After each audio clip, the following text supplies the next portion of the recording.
साहू एवं रंभा भारती के स्वर में सुनिए टीसी म्यूजिक पर यह गीत।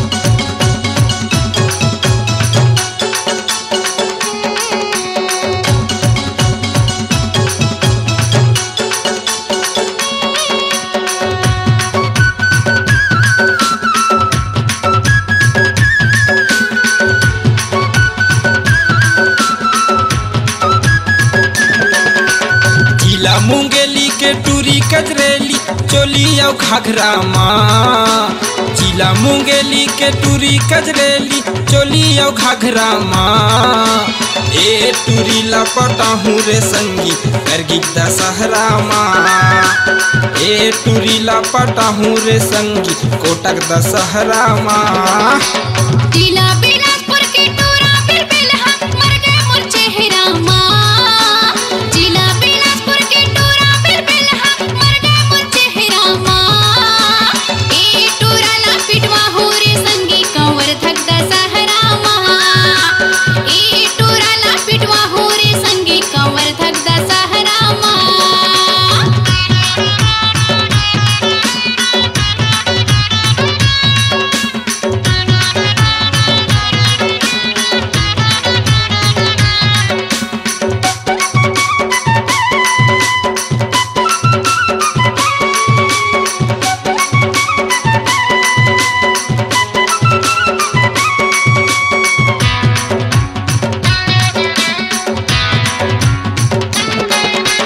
पानी पानी के समर पकड़ के गली मगदर मचाथे रे। घूमे दशहरा मारा थे नखरा संगी संग मटमटाथे रे।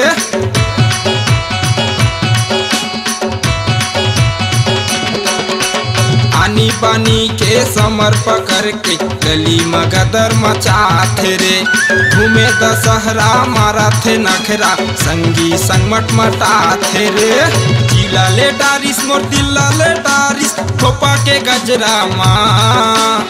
जिला ले डारिस मोर दिल्ला ले डारिस खोपा के गजरा माँ। ए टूरी लपटा हूँ रे संगी लिटिया दशहरा माँ। ए टूरी लपटा हूँ रे संगी कोटक दशहरा माँ।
पाके हे आमा सही मन कई थे एला खाल रे।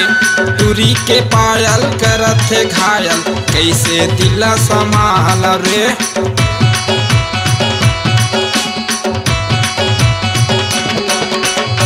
के पाके हे आमा सही मन के थे एला खाल रे टूरी के पायल करत थे घायल कैसे दिला संभाल रे हाथ मिलाना वो दिल लगाना नहीं बने झगड़ा माँ हाथ मिलाना वो दिल लगाना नहीं बने झगड़ा माँ ए टूरी लपटा हूँ रे संगी खामिक दशहरा माँ ए टूरी लपटा हूँ रे संगी लोरमिक दशहरा माँ जिला बिलासपुर के टूरा फिर बिलहा मर गए मोर चेहरा माँ जिला बिलासपुर के टूरा फिर बिलहा मर गए मोर चेहरा माँ ए टूरा ला पिटवा हो रे संगी कंवर धक दशहरा माँ ए टूरी लपटा हूँ रे संगी खामिक दशहरा माँ अरे टूरा ला पिटवा हो रे संगी